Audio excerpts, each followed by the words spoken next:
Okay, so hello everyone. I think we can begin as agreed. So I will begin my presentation on my case studies.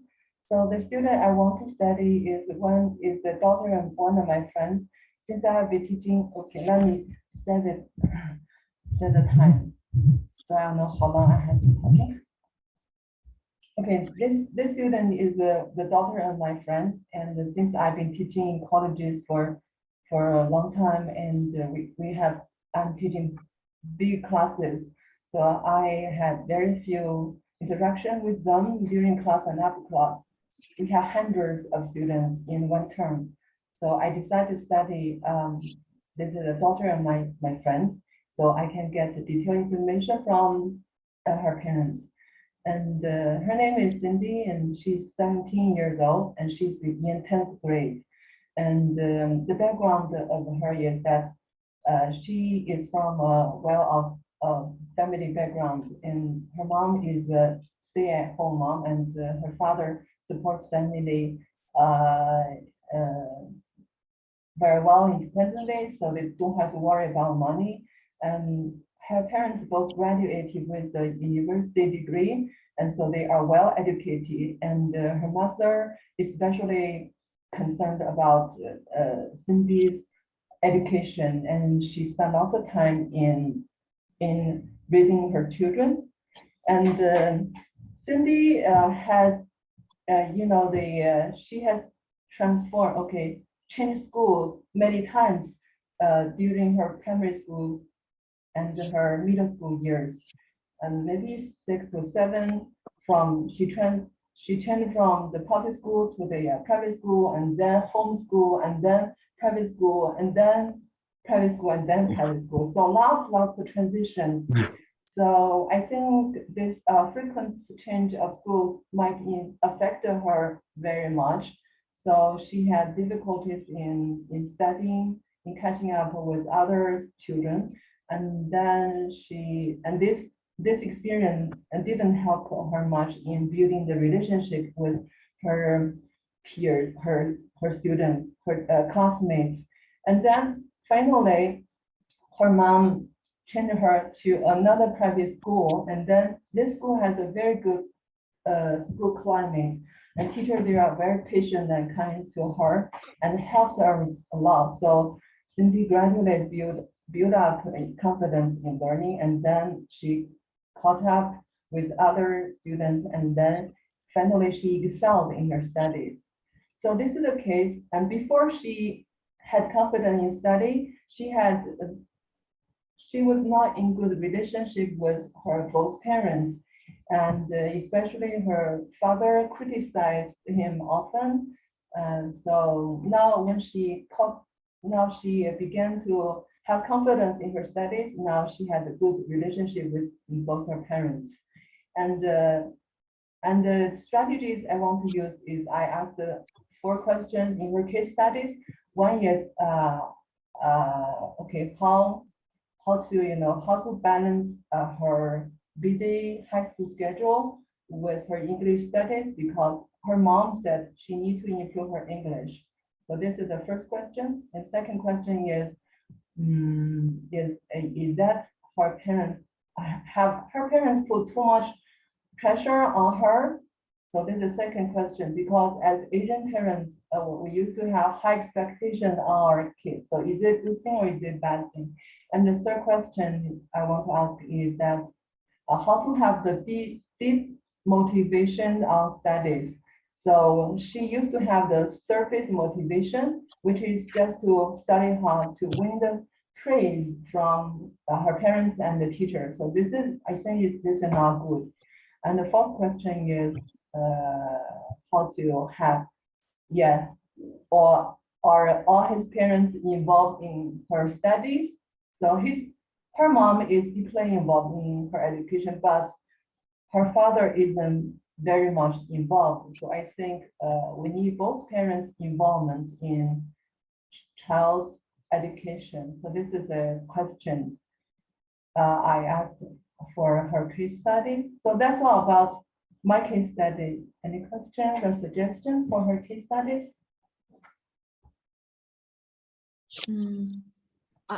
I have a question Okay, about like, so you teach your friend's child. No, I So- don't teach. I don't teach her. So this is because I don't have the too much detailed information from the students I once teach. So I think Cindy's case would be a good one for me to study because I can get detailed information from her parents. Okay. Okay, so you were not her teacher, but you know all her progress in Yeah, that's her right. study. Yeah, that's right. Okay, okay. Yeah, because Yeah. I am the close friend of her mom, and her mom used to be very worried about Cindy's growth.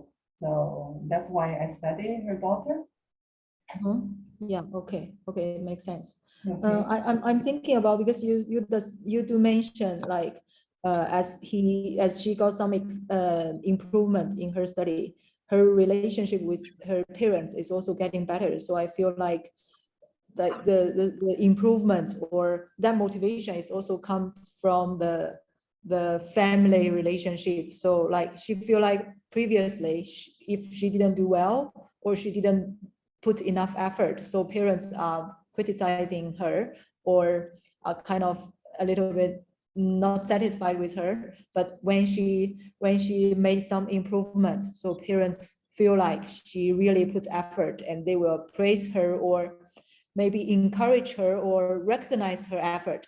That means a lot to a child. So like parents appreciate Yeah. his or her hard work, and then not by the money or gift, but like internally admit their kids are making trying very hard.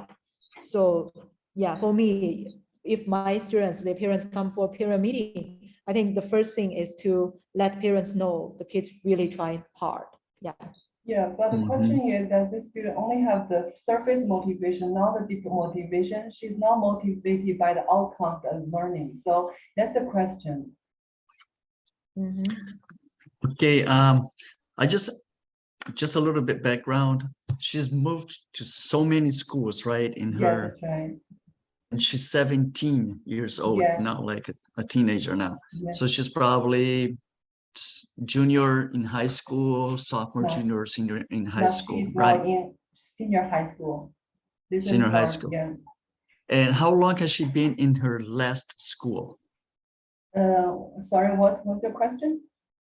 How long has she been in her current school? Current school for one or 2 years, because she changed schools while she was in the junior middle school, three times. Okay. 3 times in junior middle school. So she's having a hard time motivating herself with academics, right? Yeah, that's right, because frequent change of schools also will affect her very much. I wonder, question, how many friends does she have at this school? Does she have any close friends, or she just kind of comes home and says, I don't have any friends? Does she Yes. like the school? Yeah, that's a question. Before she was finally in, the current school, and then she didn't have any friends, any close friends. She wasn't in good relationship with both her parents and the friends.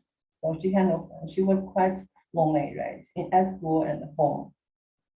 But now since she improved her grades, and then she had better relationship with both friends and the parents. Okay, because I was going to suggest somehow try to motivate or find ways of incorporating her into a friendship group. Because I've had some students, or even my own children, that the motivation reflects so much if they have friends or not to go to school. Comes to a point where they don't even want to go to school because school is not fun. Yeah. They don't have a relationship with friends or with teachers, and they just kind of go through the day, and they don't really want to study. What's the meaning, behind studying?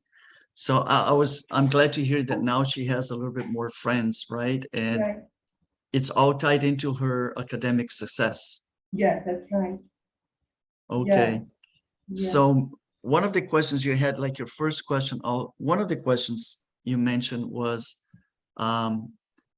the standards that she's being held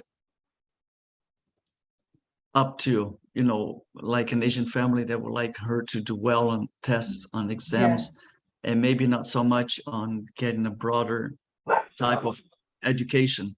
Yeah, So are the parents sold or convinced of the idea that it's important for her to study for the tests? Yes. But as a person, that she grows also in art, in music, in you know, even other topics like psychology that might interest her, and eventually she'll continue being interested in her core academic work as well. yeah, I agree that her parents may not have been aware of that she needs the development in other areas. I think that's the why. She's not quite interested in learning itself. So yeah, I think you made a good suggestion. And then the relationship, right? We need to have her in a supporting group, right? Of her own age. Yeah, Yeah, it's good to get the parents and the students on board, because sometimes the student may be motivated to study, but the parents don't help at home. They just, oh, whatever, you know, I'm not interested. Or the opposite, parents push so hard, but somehow it turns off the child to study. And if she can have relationships where she has friends who are also high accomplishers, or friends who would like, who are academic friends that can help her yeah, academically yeah, I and not agree. Mm, direct her to toward other paths. You know, every school has good friends for students, and every school also has those students who will take you away from being a student. So if she can continue to develop and grow in those friendships that are interested also in having good academic outcomes, but they don't pressure themselves so much. They still go out Saturday nights, they still go out on weekends. When they don't have a homework, they can go out to the night market or go somewhere, and also not, it's not just study their whole time. yeah, And if yeah, I totally agree. So I would suggest her parents, maybe if her parent cannot set a good example in enjoying learning, and then maybe she can find, yeah, recommend friends of her age so they can have friendship. So they can encourage each other. I think that's a good uh-huh. suggestion. And you had a third question. Could you remind me again the third question that you had? The third question, yeah, about both parents' involvement. And her father is not involved, and her father often criticized her more often than encouragement. So that's I think that's the problem. Although her father graduated with the education degree, the bachelor's degree in education, but her father doesn't know much about education, how to educate his own children. So that's the case. I think that's the most what most Asian parents do. Too much criticism more than the encouragement. So the mom is supportive. Yeah, that's right. I all, you know, dealing with families that I have like this, where one parent is very interested, the other one's not very interested at all. I try and do most of my communication with the parent who is supportive, and have that parent talk with the other parent, and not so much so that the child doesn't feel like I'm going to the wrong parent, the one who's going to be perhaps, I don't know, castigating or being not so understanding of her situation. So I would deal mostly with the understanding parent and ask for that parent to share with their um, you know, husband or wife or partner. And we just had a case here where I communicated with the parent regarding the student's grade, and the student got upset that why didn't I tell him first I was going to tell his mom about his grades? Because his mom unfortunately spanked him. She forced him to read my emails about the different things and said, see, this is your fault, your fault. Where the father would have been totally different. If the father had seen all of that and approached the student first, that would not have happened. So kind of I'm learning as I go along to deal more with the supportive parents. He can have more communications, and they deal with the other parent. I don't know. Yeah, Maybe yeah. that can help. Yeah, okay, thank you for the suggestions, and I think it's okay, it's time for Haiyan. Okay, so for me, I choose my student who is actually last year is one of my grade seven students, and she was new to our school last year because she is he is just moved from the public school. He was 12 years old last year. He and his younger sister, who is in grade 6, both moved to our school, and they live with their grandparents because his parents just got a new child, a third child, and they are busy looking after the youngest daughter, and he doesn't have very good relationship with his parents because his father, especially his father, always beat him up when he was young.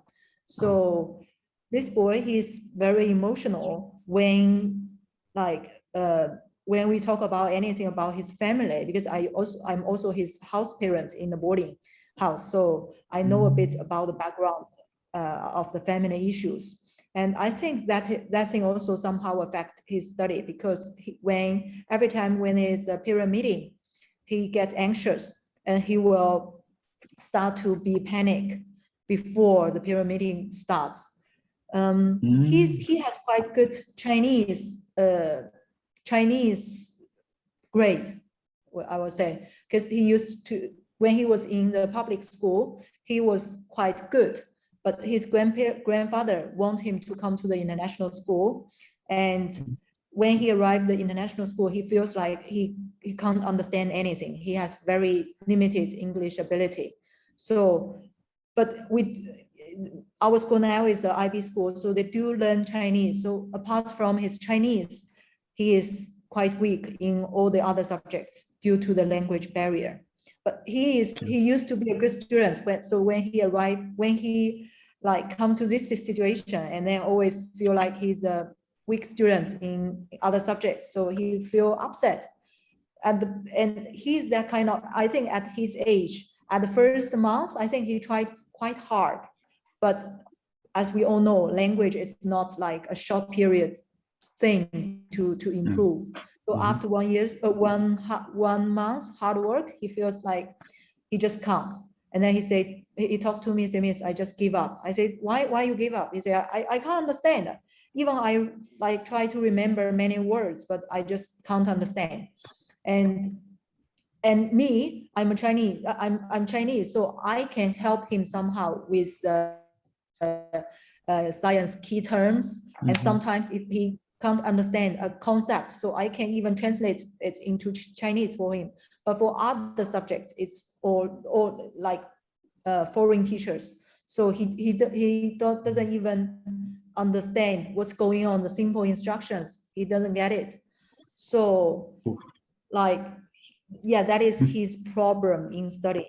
So, and he feels like, oh, no matter how hard I try, I can't make improvement. So he will just say the only subject he want to continue or he want to put more effort is Chinese, and all the other subjects he feels like his effort is useless. So like that is quite a difficult situation for us to encourage, because himself internally has already put a label on himself, say, I can't do this. Right. So yeah, the whole year he is like just, yeah, his behavior is good for the first month, and like maybe he was new, so he doesn't, yeah, he's sitting there making notes, even copy down the PowerPoints or whatever things the teacher writes on the board. But after 1 month, when he get well with all his peers, then he start to disturb the others. So I start to use some strategy, which I will say it's kind of differentiation. So put him into the group of very hardworking girls. So they usually they will not choose to sit with girls, but I put him there, and then the girls also know Chinese. So like, yeah, some of them, they are foreigners, but they speak Chinese, maybe father or mother, they are Chinese. So they speak Chinese. Every time they will help the boy to help him to translate to him. And maybe I think that is also what he wants to show off. He's not that weak. So he gets involved somehow. And every time when we are doing practicals or that kind of thing, we are dealing with fire. So I will encourage him to say, you see, these girls, they are not very brave to do that thing. So you help with that, and the girls will deal with the data recording, or like they will do more like careful job, and then he will do the more brave job.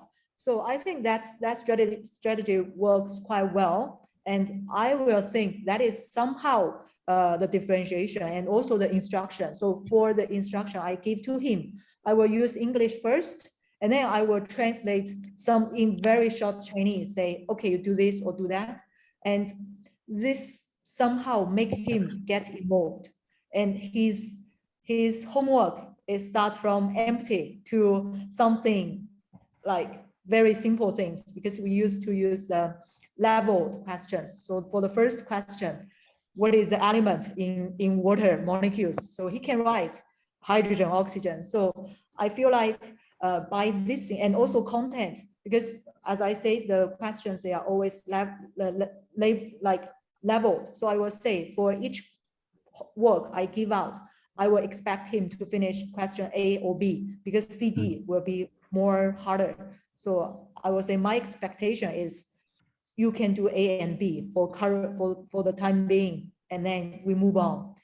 And I also like praise him, and then say we have a student who made massive improvements. So I think it works quite well.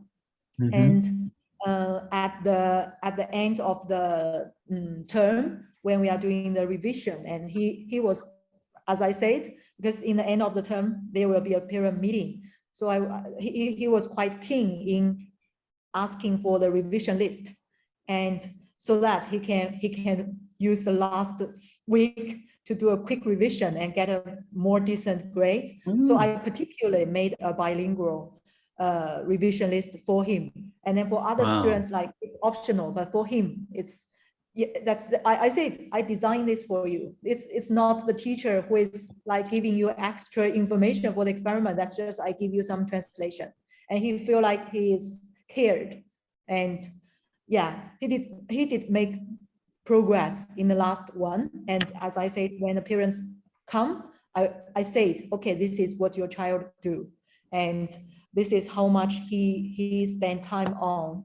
And yeah, so like instead of just show the grade, which is not perfect compared to others, but I say, I like describe how we manage, and the student and teacher work together, and also the classmates, the group members, all the bunch of girls helped with his study. And I think it went quite well for this case. So I use him as a particular example for my case study.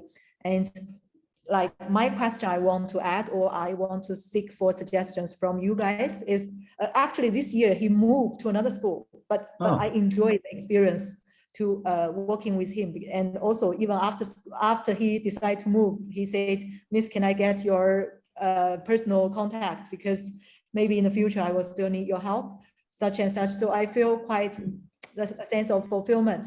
But I'm thinking if he stays, and I can't use this kind of strategy all the time, because I wanted to be like other students, because we do have lazy students. They say, oh, Miss, you are doing this to him.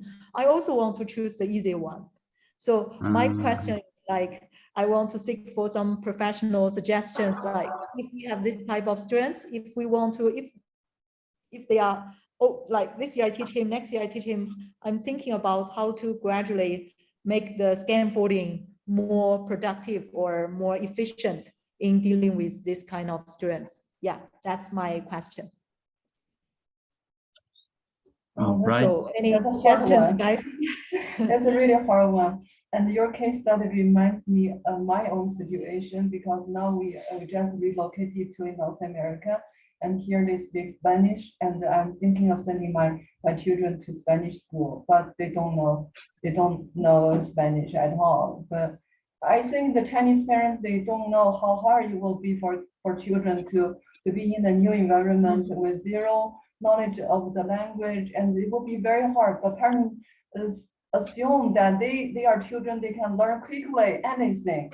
I think this is not the case, not the real situation. Children will have a very hard time. I think it will be better if children know things better, that children need to have, maybe if they go to the new environment, and they have to have the ESL languages first, the program first, before they can catch up the studies.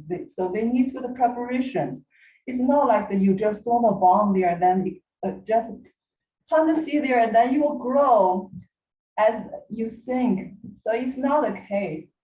So I think parents need to give more support to their children. And so this is, I don't know, I don't have a good solution for this kind of students. It's very hard. But I think, Yeah. Haiyan, you have done a really good job in supporting this child, and I think you are very critical in his development. Yes, thank you for what you have done for him. Yeah. I agree.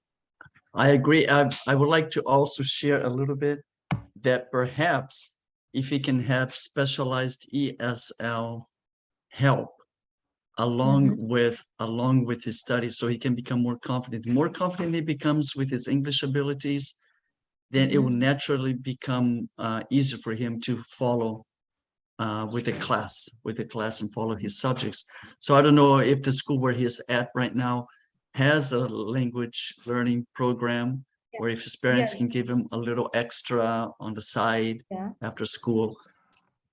So because if there's no EAL or language program, it's hard for him to just kind of learn on his own. He'll just pick up a little bit slower in the structure of the language, even though it's great that you did the test revision in both Chinese and English. That's really helpful, I think.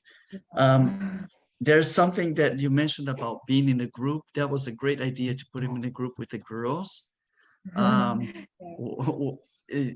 Makes them uncomfortable, but so they feel like, oh, I have to do well. I don't want to look foolish, in this group.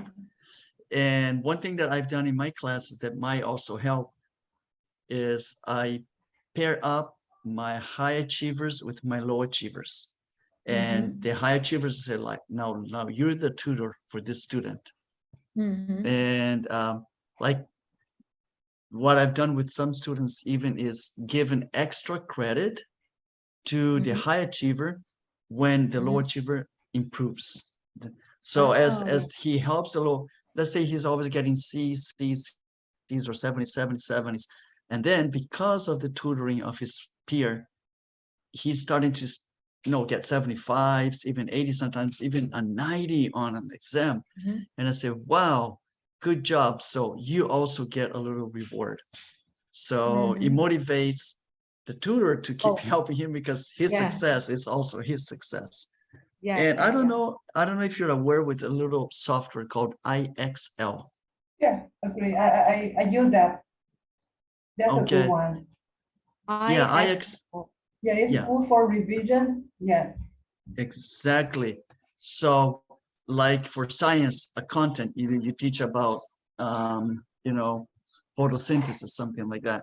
So they have IXL, lots of questions on photosynthesis, just a whole section on that. You don't even have to assign a grade or anything, but say, if you complete this, you complete the assignment. It's very good. IXL is very good for revision and for solidifying the knowledge. Okay. So those are my suggestions. To have the revision thing for them. I think it's called IXL.com, and it's IXL.com. Okay, I will try to take a look and then see how can that benefit my teaching. Thank you for sharing. The only thing that I've heard from IXL, some of the students and complaining and parents, is that for them to achieve a certain passing grade, they have to achieve a certain passing grade. So they have to stay there and retake and retake and retake the tests. Let's say that Until you they miss get 10 questions until you get 8, Mhm. 9. And Ah, sometimes okay. it's so difficult. Parents say, look, instead of doing just a 30-minute revision, we end up doing 1 hour of revision until we get to that acceptable score. Okay. Oh, So, yeah. but we can tell them, look, just answer the questions. You don't have to aim for that high standard. Okay. Yeah. So shall we move to Emerson for you to sharing with Yeah, us? Because I can we see the time have is 6 minutes left. Yes. 6 minutes. Is that okay, Yeah. or shall we begin anew? No, No, 8 minutes, 6 minutes. 6 minutes. Yeah. Well, let's Okay. go. Okay. My student is a 12-year-old. Her name is Haiyan, and she's from Saudi Arabia. And she is the daughter of the ambassador for Taipei, and very, very, very wealthy family. They have chauffeurs that come in. She has a younger brother she's currently in 7th grade. But the problem that she had is that she came from Saudi Arabia, and she and her parents had this understanding that she was very bright student. She was way beyond 4th grade. So instead of putting her into 5th grade, they jumped a grade and she came into 6th grade. And she said, oh, I'm going to ace science. Science is so easy. I'm going to do it so well. Oh, this test is going to be so simple. And when she had the first results, she kind of go, huh, what? I'm not getting 100s. I'm actually in a C level or a B level. Her emotional maturity, she's 1 year younger than everyone else in the class. And so she started really struggling, and then she was stressed out about that, and she wanted to bargain with me every time she could. Teacher, can you give me extra homework, or can you be more lenient with this? Even during the exam, she wanted me to give her clues. She demanded I give her clues. Not only clues, but basically I almost give her the answer because she had to do well, because her parents expected her to do well. And I don't have a history that I know of spanking, or every time we have parent-teacher conference with her, the parents seem to be very loving family, but they do require a lot from her. And one added problem is that she is Muslim and we're a Christian school. So we have sometimes, when we teach Bible concept, different things, we have to be very careful on how to approach that also. So I would like to have an idea from you how to make a student feel comfortable when they feel like they are very good achievers, but actually in actuality they're not prepared for the class level yet. Hmm. Good question. I think, like, you mean the students do have very high pursuit for themselves, but they are not that much higher ability yet. Yeah, she would do her homework really well. She does beautiful, very neat work, tries to have everything on time. When she doesn't have it on time, she will give excuses that I know are excuses that she just didn't do her work, but she wants to get full credit.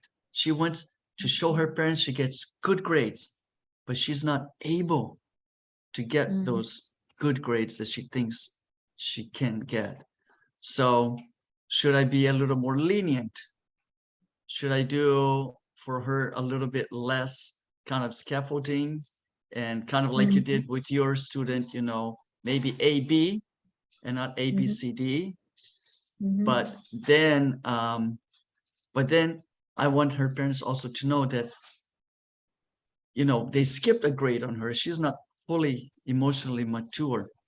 So don't expect also that we will just always be giving her leniency, and leniency just so that she shows a good grade. So I'm kind of in between that. I don't want to discourage her, and I don't want the parents to press, because the parents press her very hard. So some strategies to lead her on and still feel that she's doing well, even though she may not achieve what she thought she was always achieving before. I see maybe how about talk to her parents first, and then so you can reach agreement between you and her parents, and then so her parents won't put too much pressure on her, so they won't have the wrong assumption on her daughter's achievement. How about that? Yeah, we've only had one parent-teacher conference. Unfortunately, because of the COVID and we couldn't come, we tried to do Zoom, but the times were not there. And I only talked with the dad. And the dad seems to be very strict and the one who's more fluent in English and more well educated than the mother. So I think the mother does what she can at home, but it's really the dad. And he tells me that she was always a good student and he doesn't always understand why now she's not such a good student. When she was a bright student, she could easily be a 6th, 7th grader, you know. But so sometimes he says, maybe we made a mistake putting her in your school. So it's difficult to convince the parents also. Yeah, I think so. And also like it need to be careful to like deal with this kind of student, because maybe they have quite high self-esteem, and then if that's like she feels she's not that good, she will feel like a little bit discouraged and lose the courage in studying. So yeah, I can know. see it. Go ahead. Yeah, it's less than 1 minute, so we need to give a conclusion. Yeah. Okay. Yeah. Go ahead. You can give your last, Haiyan. No. I think we are doing good. We share Yeah. different experience, and then we try to help each other. Even some of that's our common like challenge, but we are working on it. We are lifelong learners. Yeah, I think we can learn a Okay. lot from this collaboration. Yeah, we need to have this Yeah. more.